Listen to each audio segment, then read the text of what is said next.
Boa noite, me chamo Antônio Carlos e atualmente moro na Praia de Pipa, no Rio Grande do Norte. Hoje estou com 55 anos e muito bem de saúde, principalmente a mental. Vocês devem estar se perguntando por que de eu estar falando isso. Eu vou explicar. É que a história que eu vou contar aqui é tão sinistra que vocês podem até pensar que eu estou louco. Só que não foi nada criado pela minha mente na hora do medo. Cada coisa aconteceu de verdade. Eu não vou pedir que vocês acreditem, pois até eu mesmo custo a acreditar que aquilo realmente possa existir. Eu tinha 20 anos na época e saí de Pau dos Ferros, que foi onde eu nasci, aqui no Rio Grande do Norte, para trabalhar como vigia numa fazenda do Pantanal. Minha esposa estava grávida. Na época, eu não consegui emprego em lugar nenhum. Até que meu primo me chamou para trabalhar nessa fazenda. O dinheiro era muito bom, porém eu iria ficar longe de minha esposa por alguns meses até eu conseguir um dinheiro para alugar uma casa e levar ela também. Então ela ficou com meus pais e eu parti. Lá era uma fazenda, dessas de gado. Era uma das maiores da região, empregava muitas pessoas e tinha casas onde os empregados moravam, dentro da fazenda mesmo. Meu primo tinha uma, onde moravam mais 3 empregados e eu também fiquei por lá. O dono da fazenda era um senhor já de idade e tinha 3 filhos, 2 homens e uma moça que deveria ter uns 22 anos. Quase ninguém via o dono da fazenda. Só às vezes que eles eram vistos à noite saindo de carro e só voltavam pela manhã. Muitos achavam estranho isso, só que ele era o patrão e ninguém iria perguntar o porquê das suas saídas noturnas. Eu já estava trabalhando lá há 15 dias e estava tudo bem tranquilo.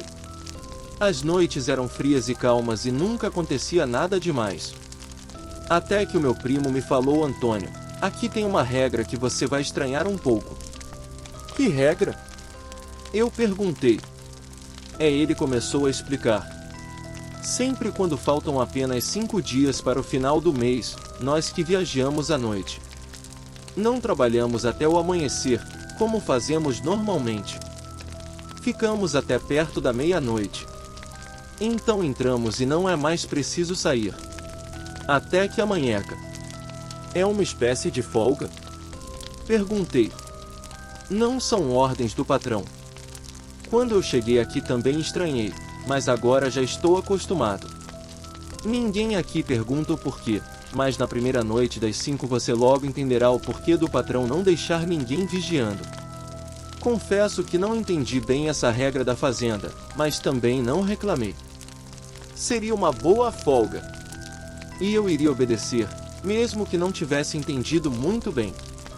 As noites se passaram e chegou enfim os 5 últimos dias do mês. Nós estávamos fazendo a última ronda a cavalo e já estava quase na hora de entrar e deixar a fazenda sem vigia. Como meu primo tinha explicado, eram por volta de 23h30 quando guardamos os cavalos e fomos para casa descansar. Meu primo então falou: Antônio, troque de roupas rápido que eu vou apagar a lamparina e te mostrar uma coisa. Então troquei rápido de roupa e vi meu primo perto da janela com mais 2 peões que me chamaram para sentar e ficar atento. Eu achei que eles estavam fazendo algum tipo de brincadeira comigo, pois eu era o mais jovem ali e era normal esse tipo de coisa. Só que quando sentei e todos ficaram em silêncio, e foi aí que eu consegui escutar gritos que vinham bem distante, como se fossem gritos de mulher, e foram ficando cada vez mais altos. Um dos homens que estavam lá estava com um terço na mão e começou a rezar. Eu sem entender muito bem o que estava acontecendo ali, então os gritos foram ficando cada vez mais altos e junto com os gritos eu escutei um galope alto, como se um grande cavalo estivesse a correr. Olhei para o meu primo e perguntei o que era aquilo. Só que ele me olhou e fez um sinal para que eu ficasse em silêncio. Os gritos eram de arrepiar, como se alguém estivesse morrendo queimado ou coisa assim. Eram gritos de dor, sinistros. E junto de tudo isso, o barulho de um grande cavalo correndo. Então, depois de um tempo, parou. Os homens foram para suas camas deitar. Eu também fui, pois meu primo não responderia nenhuma pergunta minha naquele momento. Pela manhã perguntei a ele o que tinha sido aquilo na noite passada e ele respondeu: ninguém sabe o que é. Quando cheguei aqui fiquei da mesma maneira que você está agora. Só que fui me acostumando. É um mistério que ninguém sabe o que é. Tinha um senhor que trabalhou aqui que me contou uma suspeita que ele tinha. Só que era uma história tão louca que os peões aqui acharam que ele era louco. Perguntei que história era essa. Então meu primo disse. Ele me falou que trabalhou aqui desde a época que a fazenda pertencia ao pai do atual dono e que numa época a fazenda perdeu muito dinheiro por causa de uma conta de um negócio ruim. Então o dono na época saiu por uns dias e voltou dizendo que não iria demitir mais ninguém e tinha encontrado uma solução. E tudo voltou ao normal. A fazenda voltou a crescer e ganhou ainda mais dinheiro, sendo que alguns dias atrás, quando estava quase sendo perdida, anos depois, a família do atual dono assumiu depois da morte do primeiro patrão e o filho herdou tudo. Foi aí que as coisas estranhas começaram a acontecer. Não tenho uma opinião. Se ele achava que a família do dono poderia esconder algum segredo estranho, ele respondeu que o velho que trabalhou lá e contou essa história. Ele falou que os gritos, o barulho de cavalo correndo são uma coisa só. Eu não entendi. No primeiro momento, meu primo tentou me dizer, então perguntei o que o velho tinha realmente falado. Aí então ele me disse. Antes de ir embora, eu perguntei ao velho o que ele achava que eram os gritos e ele me falou que os gritos, o barulho de cavalos que nós escutamos sempre no fim de todo mês eram de uma borra de padre, também conhecida como mula sem cabeça. E o velho suspeitava que a filha do dono era ela. Por isso ele faz com todos deitem mais cedo, para ninguém suspeitar que é a filha dele. Confesso que quando meu primo me contou tudo aquilo, um temor invadiu meu coração. Eu lembrei de minha esposa grávida e só pensei neles em voltar para casa. Essas histórias pensei que eram só lendas que as pessoas contavam para se distrair. Nunca pensei realmente que poderia existir de verdade. Então meu primo falou. Quando eu cheguei aqui, custei a acreditar também. Só que escuto os gritos e galopes longos. Tenho certeza que se trata de algo de outro mundo. O que o patrão diz a respeito? Até ontem ele não diz nada. Ninguém tem coragem de perguntar a ele. Afinal ele é o dono. Então passei o dia inteiro pensando em tudo que tinha visto e ouvido sobre os gritos da noite passada e minha vontade era de ir embora. Só que não podia, pois minha esposa precisaria do dinheiro para comprar as coisas do nosso filho. Resolvi ficar e ter que viver todo fim de mês com aqueles gritos e a suspeita de que era uma mula sem cabeça. Depois de alguns dias não escutamos mais o barulho dos gritos e galopes nas madrugadas e tudo voltou ao normal. Só que nada me faria esquecer o medo que senti. Voltamos a passar as noites inteiras vigiando a fazenda e eu não conseguia ter paz um só minuto, para mim. Aqueles gritos iriam voltar a qualquer momento e nos pegar de surpresa. Só que meu primo me dizia para ficar tranquilo, pois era sempre no final do mês que os gritos eram ouvidos. E assim as noites foram passando e tudo corria bem. Eu quase nem lembrava mais do que tinha escutado aquela noite. Quando meu primo diz está chegando no final do mês, então já fique esperto que nós vamos entrar mais cedo.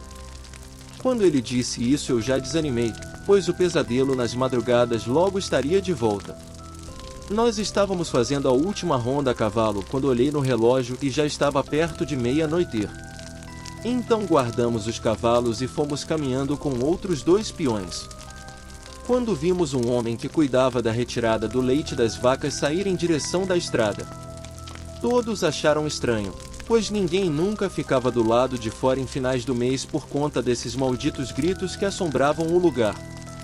Corremos e eu gritei por ele. Ele parou e nos esperou chegar. Então eu perguntei para onde tu vai essa hora? Você sabe que é perigoso. E ele respondeu. Hoje eu vou subir uma árvore no fim dessa estrada e vou esperar para ver o que é esse negócio que passa gritando e assombra todo mundo aqui. Eu não quero nem saber. Pedi para ele vir conosco e ele já foi me dando as costas e indo em direção ao fim da estrada. Então meu primo disse para irmos para casa e deixar ele fazer o que queria em paz. Então voltamos e não demorou muito até começarmos a escutar aqueles malditos gritos bem longe e que foram aumentando e aumentando. E junto com aqueles gritos infernais, um galope de algo correndo em disparada pela estrada. Eu não sei dizer com palavras a sensação de ouvir aquilo. Acho que ninguém com o mínimo de juízo teria saído para tentar ver o que seria ou correria gritando nas estradas. Eu só lembrava do homem que disse que queria esperar para tentar ver e rezar para que nada de ruim acontecesse com ele. A noite logo se passou e rápido já era dia, então fui com meu primo até a casa do homem que ficou na espera dos gritos noite passada, batendo na porta do quarto dele. Só que não veio ninguém, então já estávamos voltando quando vimos ele saindo da casa grande e vindo em nossa direção.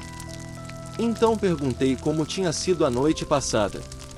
Ele respondeu: olhe, se eu soubesse o que me esperava, nunca teria saído de casa para tentar ver. Eu corri até o fim da estrada de terra e subi na maior árvore que tinha lá para ficar seguro.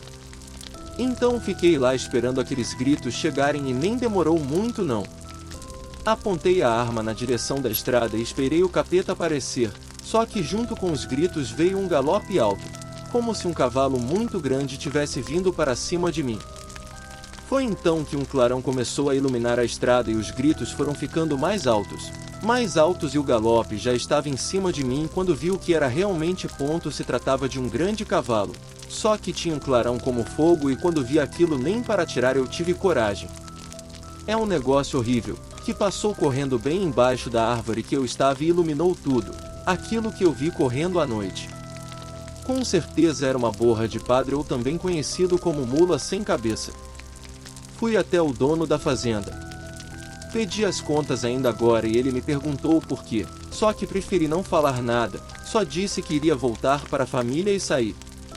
Nos despedimos do homem e ele foi embora rápido da fazenda. Como o diabo foge da cruz. Realmente ele deve ter visto o que disse ter visto, pois assim que amanheceu pediu as contas. Confesso que eu fiquei tentado à espera para ver o que era, como o homem fez. Só que a experiência que ele teve na noite passada estava clara em seus olhos que ele queria não ter tido. Voltamos para casa para dormir e esperar mais uma noite com esses gritos. À tarde acordei para comer alguma coisa e meu primo estava com muita febre, dor de cabeça e se não estivesse melhor até a noite eu teria que fazer as rondas sozinho. E assim aconteceu. Saí para vigiar e ele ficou em casa muito doente e disse para mim ficar olhando a hora de vir para casa e não me atrasar. Fui então fazer a ronda e estava tudo tranquilo, porém já perto da hora de voltar para casa escutei uma movimentação que estava acontecendo no curral dos bois e fui lá olhar, só que não vi nada, então desci do cavalo e fui levar ele até onde ficavam os outros. O lugar onde eu estava era bastante escuro e de longe seria difícil de ver, então guardei o cavalo. Fui caminhando perto do cercado dos bois, dando mais uma olhada rápido por volta da casa. Então vi sair pela porta de trás da casa grande, a filha do dono. Achei estranho, pois ninguém saía de suas casas àquela hora, pois logo passaria os gritos que assombravam todos. Como eu não queria ser visto, pulei para dentro do curral e fiquei observando para onde ela iria. Ela foi caminhando na direção da estrada, bem calma, mesmo sabendo que estava quase na hora de entrar. Fui seguindo ela de longe, então a moça pulou o cercado da fazenda e foi na direção de uma mata que tinha bem mais à frente. Eu vendo aquilo já fiquei logo com o coração acelerado e botei as mãos na arma e fiquei atento, pois tinha algo de muito errado acontecendo. Fiquei olhando de longe até a moça se perder de vista naquela mata escura e virei as costas para voltar rápido para casa, pois tinha algo estranho que eu suspeitei na hora. Voltei rápido, quase correndo e começaram então os gritos junto deles. Vinha um galope rápido na estrada. Comecei a correr desesperado, pois estava meio longe de casa e quando vi que não daria tempo de chegar até lá, pulei em cima de uma carroça com capim novo que tinha perto do cercado das vacas e comecei a pôr capim por cima de mim. Peguei uma touceira grande, deixei o espaço de ver alguma coisa. Eu tremia tanto que eu nem sei explicar como que aquilo acontecia. Eu tentava ficar calmo, só que meu corpo parecia não obedecer de tanto medo que eu estava sentindo. Então os gritos foram ficando mais altos, os galopes também. Eu até fechei os olhos para não ver quando passasse. Só que abri e vi um clarão iluminar a estrada com gritos horríveis. O meu desespero quebrava o silêncio do lugar, então deu para ver perfeitamente quando aquilo passou. Era um grande cavalo com um tipo de luz na frente e os gritos eram feitos por ele. Passou correndo rápido e fazia um seu som de inferno que me fez desejar morrer naquela hora. Então fechei os olhos com força e não abri mais até os gritos passarem. O dia amanheceu só quando já era dia. Eu saí de dentro do capim e fui até em casa. Lá meu primo já foi brigando. Assim que eu passei pela porta perguntando por que eu não voltei, contei a ele o que tinha visto e ele sentou e foi conversar comigo. Então fomos nós dois até a casa grande pedir as contas e deixar aquele lugar no mesmo dia. Na volta, quando já estávamos no ônibus, foi que fomos falar sobre a moça, filha do dono. Sem dúvidas era ela a pessoa que tinha corrido nas estradas, pois eu tinha visto ela sair e se embrenhar no mato e minutos depois a besta estava gritando, correndo. Por isso o dono fazia todos ficar em casa para ninguém descobrir o segredo da família. Muitos anos depois ficamos sabendo que o dono tinha morrido e que um de seus filhos tinha assumido o lugar. Porém não soubemos mais nada de sua filha e espero nunca mais saber. Desde então, acredito que a maioria das histórias que o povo diz são apenas vendas e folclore do lugar. Na verdade, são bem reais, pois eu vi com meus próprios olhos uma dessas histórias e garanto que a lenda foi bem real.